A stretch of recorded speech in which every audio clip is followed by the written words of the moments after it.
Here we have a 2008 58 plated Aprilia RSV-R Generation 2. These particular bikes, when they left the factory, were supplied with the Ohlins front suspension, the same that was on the factory.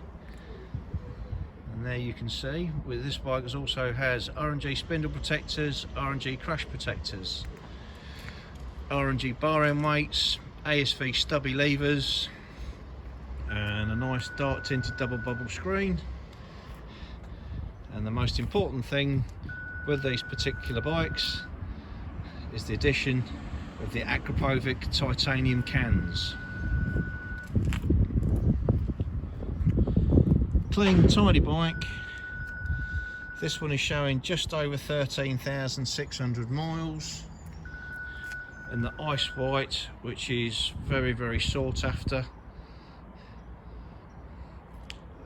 Clean, tidy, popular 1000cc V-Twin sports machine.